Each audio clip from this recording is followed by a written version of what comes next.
It's Tuesday the 6th of November 2018. Today I'm at Shipston-on-Stour. My name is David Jenkins and today I'm talking to Peter Gibbs. Well, thank you very much, Peter, for finding the time today. I want to talk now about your career with Derbyshire. You finished your time at Oxford University. How was it you then moved on to Derbyshire to play there? Well, it became a sort of a familiar pattern that people in Staffordshire would join a neighbouring county. So that you had Bob Taylor before me, Kim Barnett after. So it was a natural thing for me to think about at university if I wanted to continue playing first-class cricket. It then happened that Rolls-Royce, who were a very paternal organisation in those days, made me the offer of a graduate apprenticeship, which allowed me to play first-class cricket for 6 months of the year. Something which I now recount to people, and they're absolutely gobsmacked by the situation. But so I snapped their hand off rather, and Derbyshire obviously were willing to offer me a contract. So that's why I crossed over the border. When I did so, of course, my father said, "Well, you're going to Derbyshire," and his famous words were, "Well, you know, Derbyshire, it's only good for sheep and seam bowlers." So, you know, rather than go to somewhere where the runs were easier to score, like Edgbaston, I went to Derbyshire, which wasn't the brightest move in many ways, because we had tremendous seam bowling attack. I remember in my last year at Oxford looking at that season when Harold Rhodes and Brian Jackson cleaned up one side after another on a very wet season. And having had a sort of fairly friendly pace attack at Oxford, I thought, as an opening batsman, now that's the sort of opening attack I'd like to play with, so that the opposition can get a little bit of what they give to me. That's a sort of slightly flippant answer to the question, but it was something that also suited my play, that I was better against seam than against spin, and Derbyshire wickets, not necessarily because they were doctored in any way, but because the climate was always that little bit danker than south of the country. And how did you then settle in as a batsman in those circumstances? Well, Derbyshire were not strong in batting. Obviously, Harold and Brian couldn't have got those wickets without the pitches being very bowler friendly, so that they'd had some struggle to get decent totals. I think that the year before I went there, they'd failed to reach 200 on, I don't know, 10 occasions or something. But so I wasn't unwelcome in the sense that if I could make some runs, I'd be a useful addition.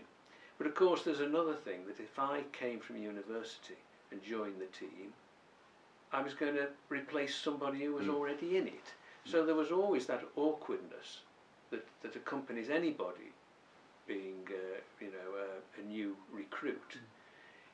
I have to say that I found no difficulty, not necessarily because I did that well, but because the team were a really good bunch of people, and whether I was naive or not, I don't know, but I was welcomed and made to feel at home almost immediately, which really surprises me.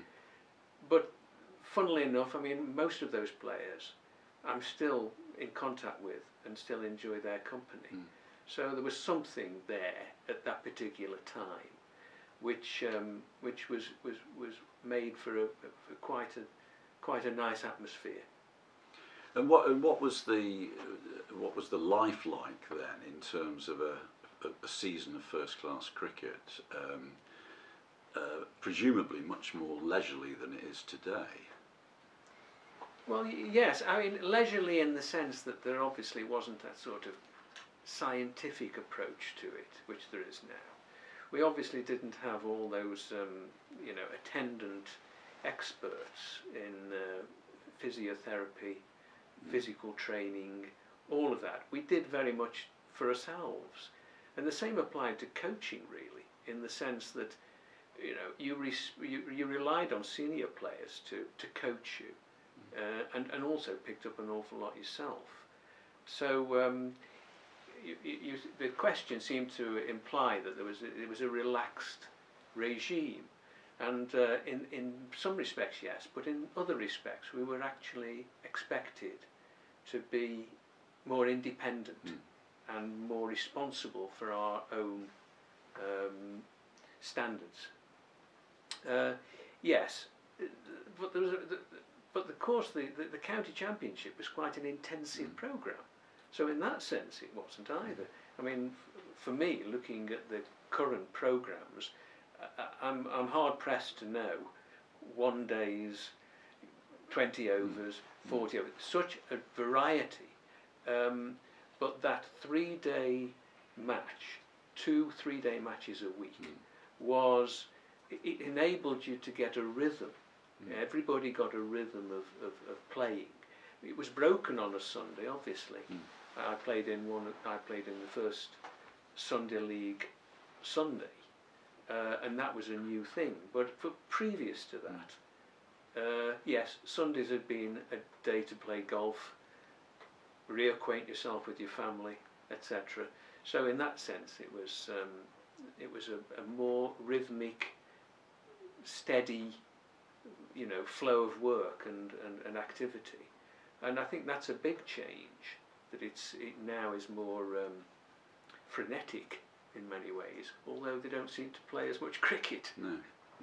And was there a general fraternisation that you sometimes read about between opposing teams? You always hear about Fred Truman would walk into the opposition's dressing room and so on. Was that a fairly common occurrence in your experience? Yes, it was. The only sort of caveat to that I would make is that I would have a drink and search out the opposition opening batsman. I wouldn't search out the fast bowlers, because even in the bar there was a sense in which I don't want to seem as though I'm making friends with this chap. And the same with spin bowlers. Spin bowlers used to liaise with spin bowlers. Wicket keepers used to talk to wicket keepers. It's a natural thing, I suppose. And you were always sort of trying to, get little bits of advice from people. I remember there was a little player for Essex, lovely player, Gordon Barker. He was a Yorkshireman, and he was an opening batsman. And I asked Gordon for some advice. What do you think I should do? And he said, well, Peter, he said, don't get too many runs. He said, people will come to expect it. which was a great professional bit of advice. It was not entirely tongue-in-cheek. No. He said, he always said that when August comes along, just steady up until your contract's signed. Wonderful. Your playing career at Derbyshire also coincided with the arrival of overseas players in county teams. So can you just tell us a little bit about the ones that came and played with you for Derbyshire? Well, I was at a time when Chris Wilkins came over, when nobody knew who he was or what he'd done. And he came and found it quite difficult at first to familiarise himself with playing in English conditions. He was very, very much a tremendous striker of the ball, a really wonderful player, on the attack. But of course the ball just wobbled about just sufficient, and he opened with me at first, and I took great advantage of that because he hit the ball so hard, the field started to spread, And when we alternated the strike, the fielders didn't really come back in, and that all the angles opened up so that I could nudge and push, and it was wonderful opening with him. But of course he then went down the order, so that was lost to that extent. But even then, he brought a new style of play really to Derbyshire, because we, as everyone knows, we were roundheads rather than cavaliers, and he was definitely a cavalier, and he stepped onto the field and he expected to score runs, and in today's climate, in terms of limited over cricket, he would have been a wonderful player, very valuable player. But in that time, he was a very enthusiastic fielder. It was the very first time I'd seen somebody chase a ball right into the advertising boards, and he would disappear over the area, which of course was really a non-starter in those days. We didn't slip and slide. We thought it was awful if one of our fast bowlers ever tried to dive on a ball for the sake of saving one run, because obviously our win bonus was at risk, to see our spearhead risking an injury. So it wasn't done in our day, and to an extent I admire that attitude. Yes. And then were there subsequent overseas players? Not in my time. No. I think that I'd retired just as Venkat came. Yeah. So I missed out on that. And who would then have been the significant ones that you played against? Well, obviously I'd played with Gary, and Gary went to Nottinghamshire, so I played on a number of occasions against Gary. We had Ken McEwen. We had I don't know, Keith Boyce was an overseas player. I don't know whether he was or not. Basil D'Oliveira, was he classed as an overseas player? I mean, we were just on a sort of. I'm struggling to actually remember at that particular time what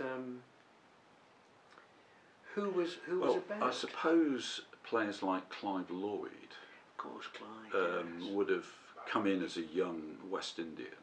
Yes.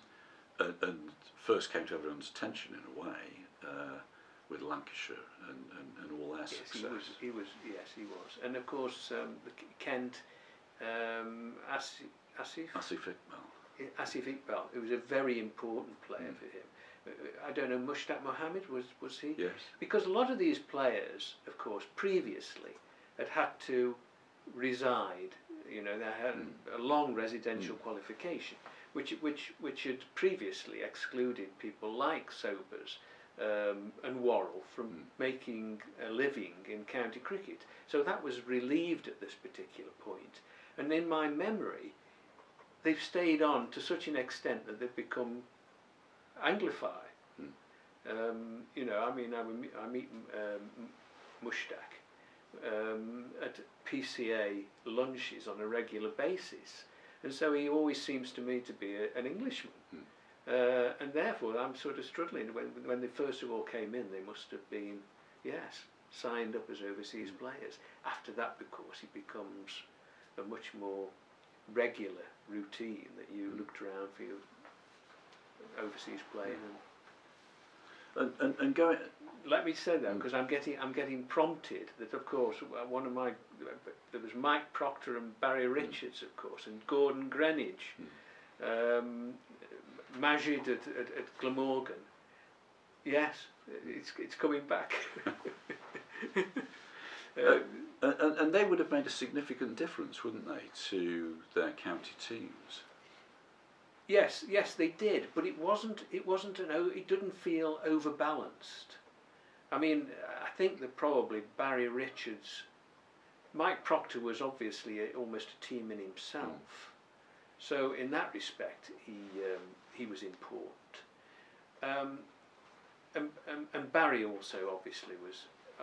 Barry played with Roy Marshall for a time, and that was a fantastic opening partnership. But it didn't.